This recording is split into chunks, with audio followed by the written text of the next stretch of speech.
This is That Guy Jig Sports Podcast. I am him, JIG. Subscribe, rate, and review. Amazon, Spotify, Apple, wherever you get your podcast, check us out. We're also on Instagram at That Guy Jig. But the NBA season, like I've been saying, is still rolling. Keep rolling, because that's what this thing is doing. We are almost at the All-Star break. For some teams, it can't get here quicker. It cannot get here quicker for some teams. When you're a team like the 76ers, with your best player going to be missing 4 weeks, you need this break. You have 33 games left. You're trying to figure it out. You're in the 5th seed in the East. You're 4-6 in your last 10. You're 4-10 without Joel Embiid. You still have games at Golden State, Atlanta, New York, Milwaukee, Boston, Dallas, and then New York twice. So you play New York 3 times. That's big. That's big. Because when we're talking about games, when we're talking about standings in the Eastern Conference, when you have these two teams, the New York Knicks and the 76ers in the 4 and 5 slots, separated by 2 games, they play each other 3 more times. If Joel Embiid cannot be around, cannot play, you're not going to win those games. The New York Knicks are one of the hotter teams in the NBA right now. They cannot be stopped. Those Villanova boys, those Villanova Wildcats are coming together and showing you that they can not only win college championships, but they can also maybe win an NBA championship. They are bringing life back into the New York Knicks. I'm here to tell you, in a 4-5 matchup in the playoffs, the 76ers without Joel Embiid do not win this. They will not be, I do understand that the 76ers will not be in a 4-5 slot without Joel Embiid. The wheels will fall off the wagon. Like I've said before, if James Harden and Joel Embiid was not enough, then Joel Embiid by himself will not be enough, with maybe a Tyrese Maxey finally stepping up and Tobias Harris coming in as a 3rd round. That's not going to work. Even with Tobias Harris as your 3rd wheel. What are we doing? Philadelphia is at a very strange crossroads. Do we keep him? Kendrick Perkins might have been right. Is it time to consider a fact that we do indeed sit Joel Embiid for the remainder of the season?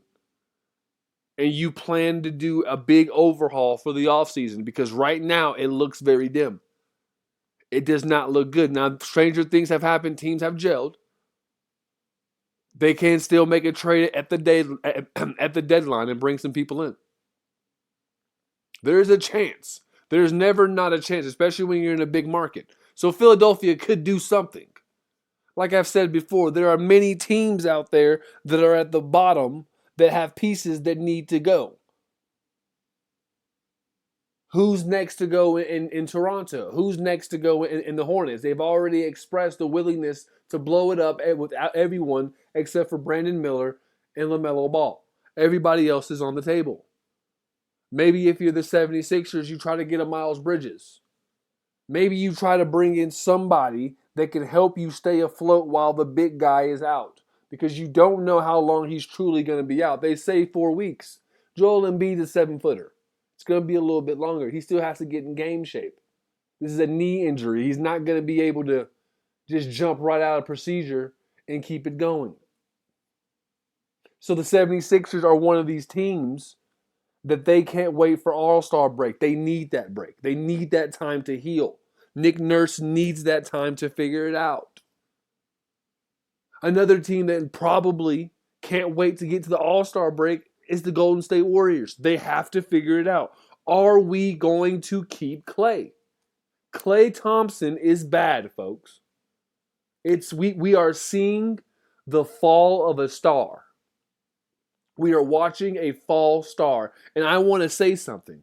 I don't think we've seen a star fall more gracefully as far as off the court. On the court, it looks bad. It truly looks bad. There's no way to put any makeup on this Tufeo ass person. You just can't do it. You can't. It's ugly. And it ain't got no alibi. It's just ugly. But the one thing you like about Clay Thompson is he's being a professional. He's keeping it G. He's keeping it player. He's out there still congratulating the young men out there who've worked their ass off to get to the NBA. He's congratulating them. He's not taking the shine away from them. And you got to respect a guy like Clay. He's cocky as shit. He's the cockiest rooster in the house. But at the end of the day, you like the professionalism, man. He's keeping it player, man, because he understands that his time is done here, and it is time for a new king to rise. The Warriors are understanding that, and I think with Clay being more open with it, I think it's time for them to really move on. I mean, he's not playing in the clutch. That's a problem. If you're not playing in the later parts of the game, it's time to come off the bench one, which he's already been doing off and on this season, so he's open to it. So at this point, you're coming off the bench, you're starting, you're still bad. I can't play you in the later part of the games, so we have to bring in someone else. Now, I don't know if you're able to get Clay off by himself and bring in someone. You're going to have to trade some of that youth. You're going to have to trade some of those picks. But you have notable games in February against Phoenix, the Clippers, the Lakers, Denver, and New York. Once again, you are in a Western Conference that is very deep and very competitive. You have to stay afloat. You cannot take advantage of what's going on. And by what's going on, I'm talking about teams unloading. Teams unloading talent because they're trying to prepare for draft. They're trying to prepare for free agency. You have to take advantage of that. Because when you look at the 7 through 10 in the West right now, the 7 and 10, everyone is on at minimum a 2-game win streak. So the West is winning. The Golden State Warriors right now, as it stands, are a game and a half. Sorry, they're a game and a half out of the last play-in spot with the Utah Jazz. So they have to make a move. Steph needs help because we've seen this before. We've seen Steph Curry have to carry this team and his body breaks down. We've seen this. That's how they got into this position in the first place. People got hurt, so they got draft picks. They were able to keep the fountain of youth. They were able to sign players. They were able to do this and do that because of injuries. But I'm telling you, this is a recipe for disaster when you look at Steph Curry having 60 points and they're losing. This is a recipe for disaster. He needs help. The guy needs help. Once again, we see the greatness of a guy like LeBron James, who has carried teams for so many years. Body has not broken down. Steph Curry is going to have to play all 82 games, or most of the season. No one really plays 82 games anymore. They try, but no one really does it, especially when you're a superstar. So he's going to try to play as many games in the season, but he cannot break down. Once he breaks down, the wheels fall off. Then you have to sell everything at a very, very, honestly, if Steph gets hurt because he's trying to carry this team, you have to sell everything off at buyer's price. At whatever people want, because you have to get something for somebody. You need something. You gotta get price tags filled because Draymond's value goes down without Steph. Clay Thompson's value goes down without Steph. You don't want to trade too much of that youth. Andrew Wiggins is going down without Steph. Looney, these guys. Brandon, you don't want to trade that young cat. Jonathan Kuminga, you don't want to trade him. But if you have to, with a hot and healthy Steph, yes, because you can make a run. Steph Curry is that good. He is that good. You can make a run as long as you can bring someone else in. But if you can't bring anyone in, and this is what it's going to be, this is going to be a painful 33 games to end out the season. Because this is not enough. Milwaukee Bucks, they as well need to make another move. I've said it, and I'll keep saying it. Dame and Giannis is not enough. Milwaukee won a championship during a perfect storm. During a storm that saw it just ravish injuries through every team that they could have played. Every team that could have posed a threat to them. Shout out to the Milwaukee Bucks for taking care of business. But, I mean, very, very, very injury-riddled teams they had to face. Now this year, you bring in Dame, they're going to need a year to gel. That's why I say this is New York's chance to strike. They clearly need a year to gel. They bring in a new coach mid-season. They're not doing too hot with Doc. They're 5-5 in their last 10. So now at this point, he has to get his system implanted. Dame's going through things off the court right now. So now one of your superstars is not even focused on basketball. He's not even focused on what you brought him in to do and win a championship. So this year is almost a healthy scratch for the Milwaukee Bucks, especially if they can't bring in somebody. If you can't bring in another player to help pick up the slack while Dame is going through what he's going through, this is going to be a healthy scratch. And look for them to make moves in the offseason, bring in more players around Dame and Giannis, look for Doc's offense to get, a system, offense and defense to really get implemented, and then watch them take off next year. You're off to a great start. But this year for the Bucks almost feels like a healthy scratch. Unless they can bring in some help. Because I'm here to tell you, they have Brook Lopez and Bobby Portis, who are two post players that teams would love to have. Contending teams would love to have. The Thunder would love to have a Brook Lopez. The Thunder would like to have a Bobby Portis. Just some depth, some size on the inside. Because that's what you need to make a great run. When you look at the teams you're going to have to go through in the West, the defending world champions have Nikola Jokic. Now, there's nobody in the NBA that so far has been able to stop him, but you would like someone to throw at him. Anthony Davis, a guy you got to go through the West. You got to be able to stop him. You got to be able to get some. Sabonis, another guy. Now, he has something to prove. Though Sabonis does have something to prove, but this is just another big in the West. And then you got Joel out east. The big is reemerging. The big is reemerging. But we're going to stay out west when I talk about this team that's white hot. I mentioned them earlier. And if you've been under a rock, I want to pull that rock up. I want to pull it up and I want to show you, like off Hakuna Matata on Lion King, I want to show you all the good grubs. I want to show you all that. And that's the Clippers.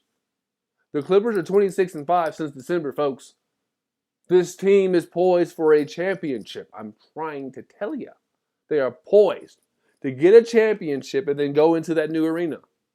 They're number one in the West. They're 9-1 in their last 10. Kawhi Leonard has had 30 points in 4 of his last 5 games. The Claw is on a tear. He's making his way up the MVP ladder, folks. He's making his way up the MVP ladder. Tyronn Lue is the number one position right now for Coach of the Year. I don't think it's anybody else in the NBA. It's his to lose. If he doesn't want it, then fine. Somebody else can have it. But for right now, as far as I'm concerned, Ty Lue is the NBA Coach of the Year. To be able to take this team, take these players, bring in another superstar, make them gel, make them buy into the system, have Russell Westbrook come off the bench, which is something he had a problem with doing in the Lakers. It's interesting how that works, how winning cures egos. When you win, when you see the results of me putting my ego aside, it's crazy how that is just addicting. It's addicting. And not only is it addicting, it's infectious. Everybody wants to put their ego aside. What can I do to put my ego aside so that this team can be great? What can I do to make sure that the Kawhi and Paul George don't have to go through the scrutiny of being called players who can't perform in the playoff because they can't stay healthy? The scrutiny of being load management players. How do I help them? Because keep in mind, Paul George has not been playing well. Hasn't had over 20 points in his last 5 games. Kawhi Leonard and James Harden are doing what needs to be done for this team. Listen, I love this team. As far as the odds of winning a championship, you got Paul George, who I know is unproven. I understand he gives himself his own nicknames. I get it. I understand it.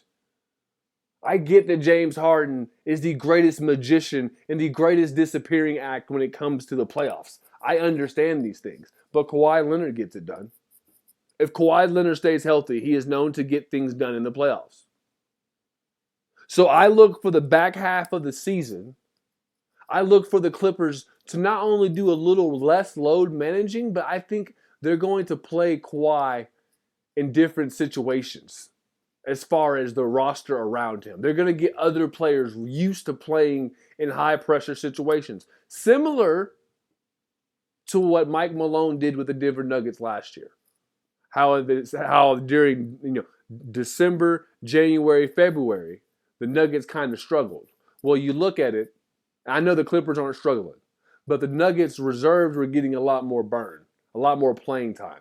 They were getting a lot more meaningful minutes. So that way in the playoffs, when times get listen, when the going gets tough, the tough gets going.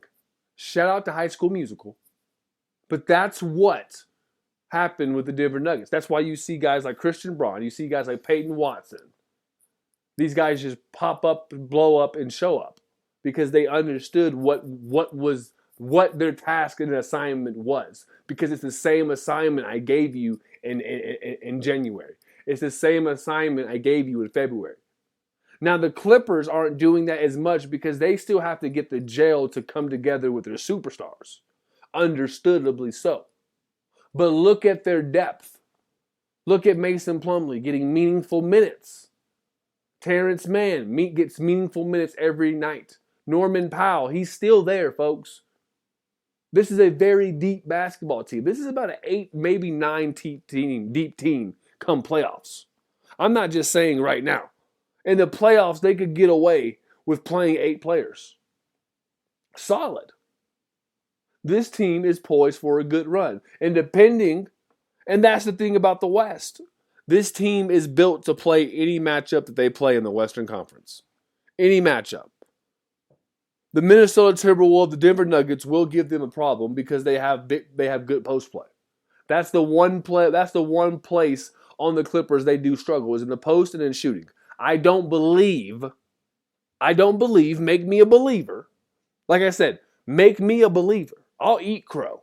I don't like the way it tastes, but guess what? If I have to eat it, smoke it up. Let's get it. My thing is, I don't believe Kawhi Leonard, Paul George, James Harden are out shooting Kevin Durant, Devin Booker, and Bradley Beal. I don't believe it. I don't believe those 3 are out shooting Michael Porter Jr., Jamal Murray, Nikola Jokic. I don't believe that those 3 can outshoot Karl Anthony Towns, Anthony Edwards, and whoever else the third pops up for the Timberwolves. What I'm saying is there's teams in the West that shoot better than the Clippers. And in a game full of 3-pointers and runs, you have to be able to score. I understand the Clippers play great defense. I understand, but this isn't the early 2000s, folks. This isn't the 90s. We're putting up points this year. Have you been watching ESPN? They're putting up points this year.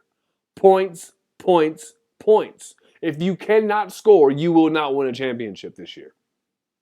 If you cannot score, you will not win a championship this year. And I think that's the one thing that will become a problem for the Clippers. The Clippers do not have that one knockdown shooter. If you put a knockdown shooter on this lineup, we have a problem. Because now you can't help off. You can't help off. You can't double team. Because right now, if Kawhi gets hot, you can help off your man and help on Kawhi. Because they ain't got no knockdown shooter that you're fearful of. You're not running. Now listen to me. I'm not saying you want these guys to have wide open threes. I'm not saying that at all. I'm not saying these guys can't knock down wide open threes. I'm saying they're not great shooters. And time will tell. Time will tell. I see the Clippers shooting is the same as I see the Boston Celtics shooting. It's great while it's hot. But once this pond dries up, it's going to be like SpongeBob SquarePants when he comes out of the ocean. Help me. Dry. Give me some water. Because this well ain't dug deep enough. But right now, it's beautiful. It's wet. It's an oasis. But don't let this pond dry up because it's not very deep as far as shooting. Now, as far as the season has been rolling on, the All-Stars have been announced. In the Western Conference, we have LeBron James, Luka, KD, Shea, and Jokic. In the Eastern Conference, we have Giannis, Joel, who will probably be replaced, Tyrese, Dame, and Jason Tatum. If you have those five right there, though, give me the West, and give me the West in a landslide. We know Jokic is not going to take this game serious. He'll probably play 3 minutes. But if I had to pick an MVP out of this group, I would look for Shea or I would look for Tyrese. I said Shea or Tyrese. Both of these players have a chip on their shoulder and they have something to prove this year. So look for one of those two to win the MVP. And once again, it's been great. This is the first of the three. You know how it be. You know how we do. We drop 3 a week. This is That Guy Jig Sports Podcast, and I am him, JIG. Subscribe, rate, and review. Check us out. Once again, thanks for listening, and peace.